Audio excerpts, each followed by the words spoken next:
천국은 아름다웠다. 햇살은 늘 부드럽게 내리쬐었고 공기는 고요한 꿈처럼 맑았어요. 그런데 해숙에게 이곳은 낯설고 차가운 곳이었다. 그녀가 천국에서 다시 만난 낙주는 자신이 기억하던 그 낡은 웃음과는 달랐어요. 젊은 시절의 낙주는 너무나도 생기 있었고 선명했다. 해숙의 주름진 손이 그의 어깨에 닿았을 때 그는 천천히 돌아보며 미소 지었지만 그 미소에는 기억이 없었다. 마치 오래전 함께였던 시간들이 그에게는 아무런 무게도 아닌 듯. 낙주나. 해숙이 그의 이름을 불렀을 때 낙주는 고개를 끄덕였지만 그 눈동자엔 스침이 있었다. 사랑했던 기억이 아닌 단지 반가움 그 이상도 이하도 아닌 감정이. 옆에 서 있던 젊은 여인이 입을 열었다. 이해숙 어르신, 오래 기다리셨어요. 그녀는 정중했고 예의 바른 말투로 해숙을 맞이했지만 해숙은 그 정중함이 더욱 낯설게 느껴졌어요. 그녀의 이름은 소미라고 했다. 낙주는 해숙보다 먼저 이곳에 도착했고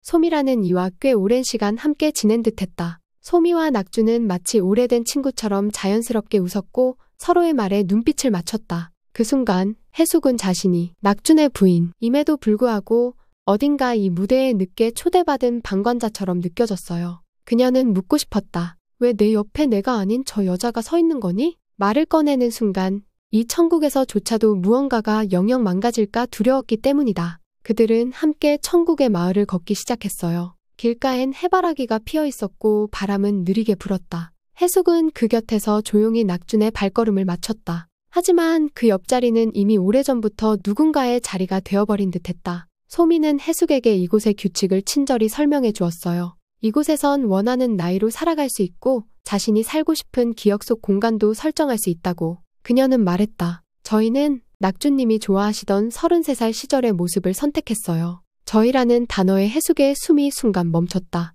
그녀는 모른 척 들은 척하지 않고 고개를 끄덕였지만 가슴 속엔 파도가 일기 시작했다. 그날 밤 해숙은 혼자 천국의 집에서 잠들지 못했다. 침대 옆에 놓인 낡은 액자엔 생전 함께 찍은 부부 사진이 놓여 있었지만 이제 그 자리에는 자신이 아닌 소미의 환한 미소가 겹쳐 보이는 듯했다. 여긴 천국이라며 왜 이리 가슴이 시리니? 천국은 고요했지만 해숙의 마음은 점점 거센 의심의 소용돌이 속으로 빠져들고 있었다. 그리고 그 침묵 속에서 해숙은 느꼈다. 이곳은 아직 자신을 받아들이지 않았다. 그리고 이 낙준도 그녀가 알던 그 남편이 아니었다. 그녀는 다시 자신을 일으켜 세우며 중얼거렸다. 그래, 이게 진짜 낙준이라면 내가 직접 확인해보겠어. 이튿날 아침 해숙은 천국의 골목을 홀로 걸었다. 길모퉁이에 피어있는 국화꽃과 천천히 떠오르는 햇살은 지상에서와는 다른 아름다움을 품고 있었지만 해숙의 마음엔 그림자가 드리워 있었다. 이건 내 천국이 아닌 것 같아.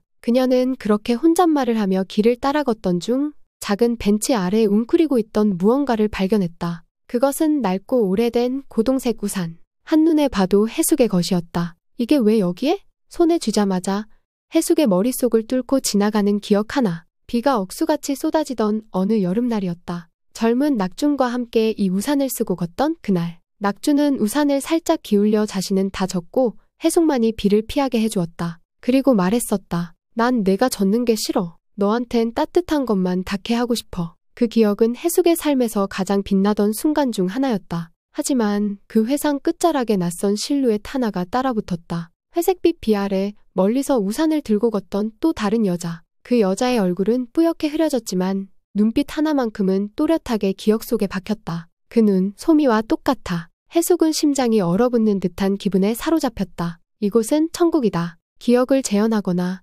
사람의 감정을 반영해 설계되는 공간이라 했다. 그렇다면 지금 이 우산도 단순히 과거를 반영한 소품이 아닐 수도 있었다. 소미, 대체 넌 누구야? 그 순간부터 해숙은 이전에 보았던 모든 장면을 다시 떠올렸다. 소미가 낙준에게 건네던 커피, 그의 옷깃을 정리하던 손길, 심지어 낙준의 무릎에 조용히 손을 올리던 모습까지. 그녀의 행동은 사랑을 나누는 이의 그것이었다. 무례하지 않지만 분명 너무 자연스러웠다. 마치 둘 사이엔 이미 긴 시간이 존재했던 것처럼.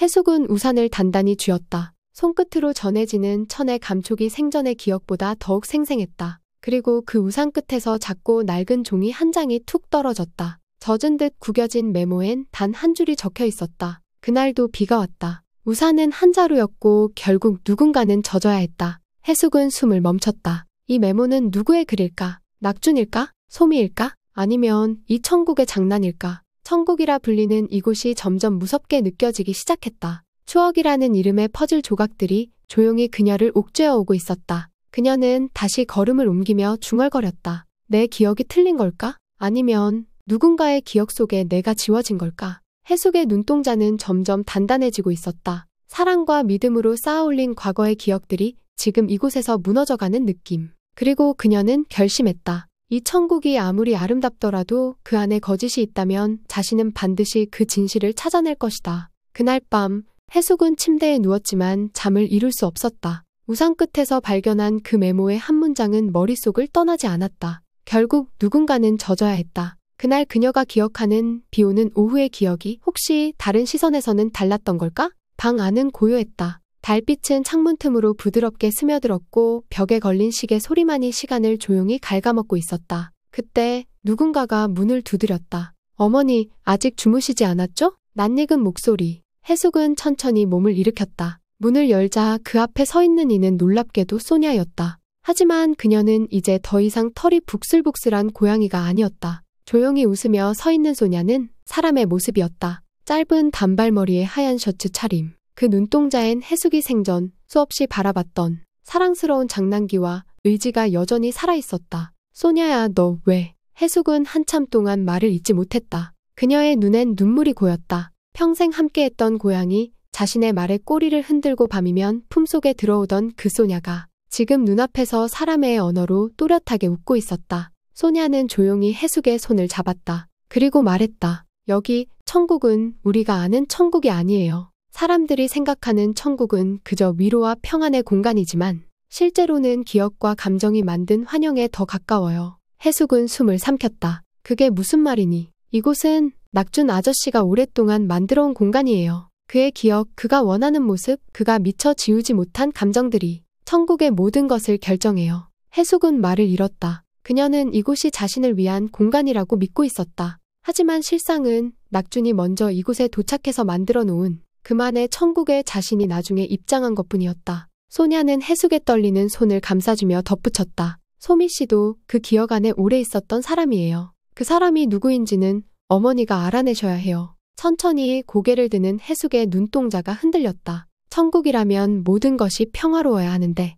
이곳은 마치 누군가의 무의식이 만들어낸 미완성 무대 같았다. 해숙은 물었다. 넌 왜 이런 얘기를 나한테 해주는 거니? 소냐는 그제야 살짝 미소를 지었다. 왜냐하면 어머니는 제 삶에서 가장 따뜻했던 기억이에요. 저도 제 천국에서 어머니가 함께 있었으면 좋겠거든요. 그 말에 해숙의 가슴이 무너졌다. 그녀는 소냐를 조용히 껴안았다. 따뜻했다. 이건 거짓이 아니었다. 적어도 지금 이 순간만큼은. 그녀는 속삭였다. 고마워, 소냐야. 엄마가 끝까지 알아볼게. 이게 무슨 천국인지. 그날 아침 천국의 하늘은 유독 흐릿했다. 햇살은 비춰오지 않았고 공기도 조금은 무거운 듯했다. 해숙은 소냐와의 대화를 되새기며 천천히 정원으로 나섰다. 마음속엔 여전히 미지의 퍼즐 조각들이 흩어져 있었다. 이게 정말 낙준의 천국이라면 나는 왜 이곳에 초대된 걸까? 그런 생각을 하며 해숙이 정원 벤치에 앉았을 때 멀리서 익숙하면서도 오래 잊고 지냈던 실루엣 하나가 걸어오고 있었다. 단정하게 묶은 머리, 군더더기 없는 회색 원피스, 그리고 그녀 특유의 어깨각. 해숙은 눈을 가늘게 떴다. 이영애. 그 이름은 오래도록 입에 올리지 않았던 이름이었다. 생전 해숙과 함께 살며 수많은 일을 함께 겪었던 딸 같은 존재. 하지만 어느 날 그녀는 모든 짐을 던지듯 내려놓고 해숙 곁을 떠났다. 마지막으로 남긴 말은 단 하나. 이제 저도 제 인생 좀 살게요. 그 말이 해숙의 가슴을 얼마나 쓸어내렸는지 그녀는 지금껏 그 감정을 꾹 눌러 삼켜왔다. 사랑과 배신은 언제나 같은 얼굴을 하고 다가왔기에 이영애는 조용히 다가와 해숙 앞에 섰다. 그리고 망설임 끝에 무릎을 꿇었다. 어머니, 저 왔어요. 해숙은 아무 말도 하지 못했다. 그저 이영애의 눈을 바라보았다. 그 안에는 오래된 미안함과 늦은 그리움이 가득 담겨 있었다. 제가 왜 왔는지 아시죠? 이영애는 입을 꾹 다물며 목을 축였다. 저는 어머니가 돌아가셨다는 말을 듣고도 눈물이 안 나더라고요. 그게 너무 무서웠어요. 정말 제 마음이 다 식은 건지 아니면 아직도 어머니가 날 미워하고 계신 건지. 해숙은 천천히 손을 들어 이영애의 머리에 올렸다. 말 대신 손끝이 전하는 감정은 분명했다. 미안하다. 는 말은 서로에게 필요하지 않았다. 그들의 관계는 원래부터 말로 맺어진 것이 아니었으니까. 잠시 침묵이 흘렀고 이영애가 조심스럽게 물었다. 근데요, 이 천국, 어머니가 상상하신 것과 좀 다르지 않으세요? 해숙은 고개를 끄덕였다. 여긴 이상해. 따뜻한데 자꾸 뭔가 숨겨진 문이 있는 느낌이야. 이영애는 작게 숨을 내쉬며 말했다. 저도 그랬어요. 그래서 일부러 이 길을 따라왔어요.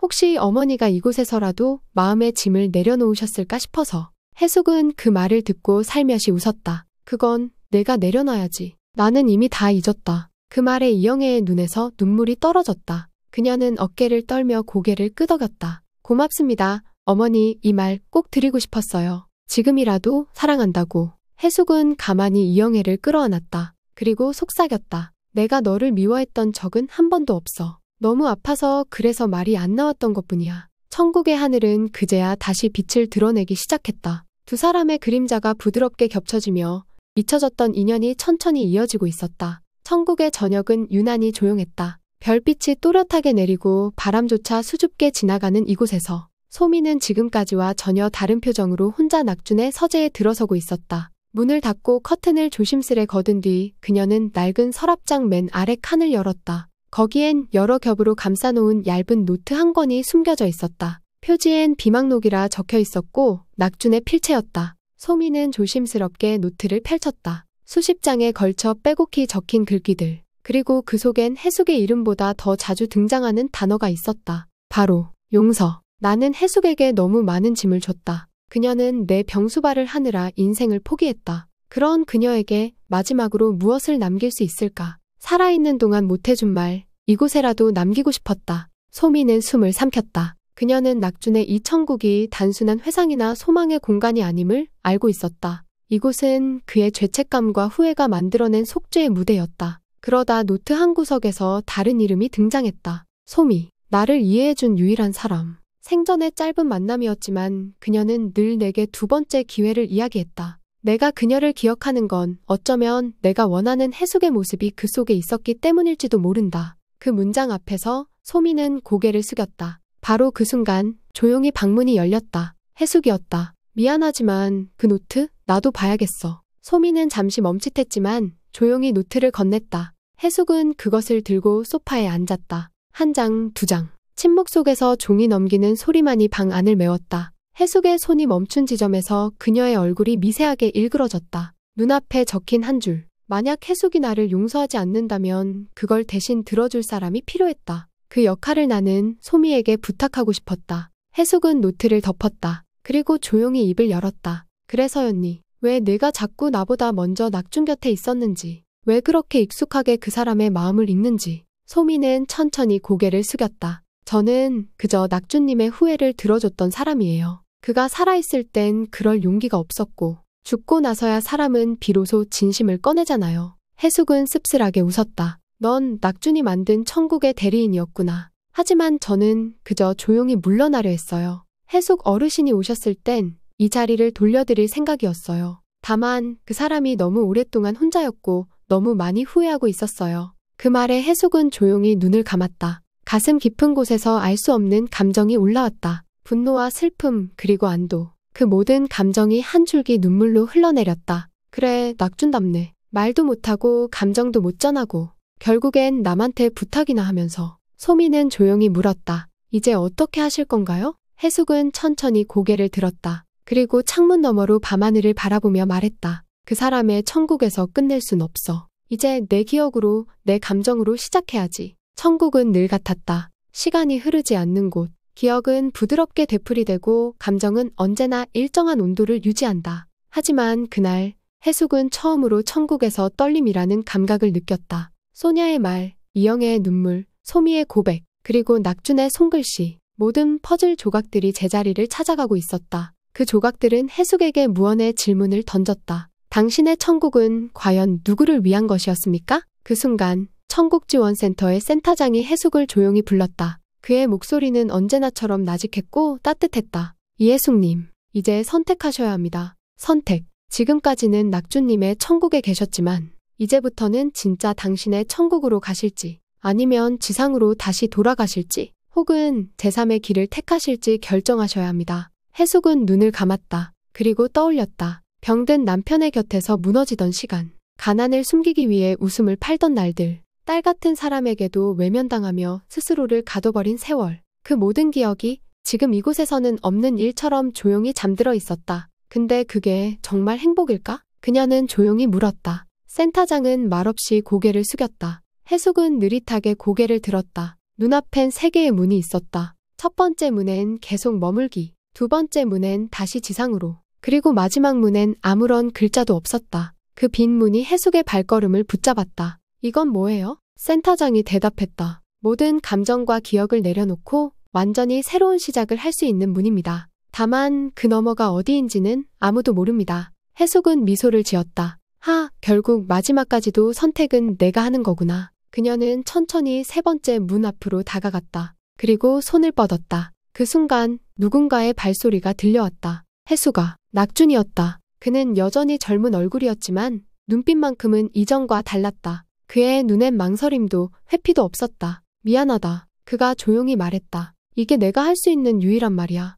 해숙은 고개를 끄덕였다. 늦었지만 들으니까 따뜻하네. 그녀는 마지막으로 낙준의 손등을 살짝 쥐었다. 그리고 문을 열었다. 바람이 불었다. 조용하지만 깊고 따뜻한 바람. 그 순간 낙준의 목소리가 조용히 내레이션처럼 울려 퍼졌다. 나는 해숙의 손을 오래 붙잡고 싶었지만 그녀는 항상 혼자서 걸어가는 법을 아는 사람이었다. 이번에도 그녀는 자신의 발로 천국의 문을 열었다. 문 너머엔 무엇이 있었을까? 그건 아무도 모른다. 하지만 분명한 건 해숙은 더 이상 누군가의 천국에 머물지 않는다는 것. 그녀는 이제 자신의 천국으로 비로소 첫걸음을 내디뎠다는 사실이었다. 자, 지금까지 천국보다 아름다운 사마에 대한 제 뇌피셜을 나눠봤는데요. 어떠셨나요?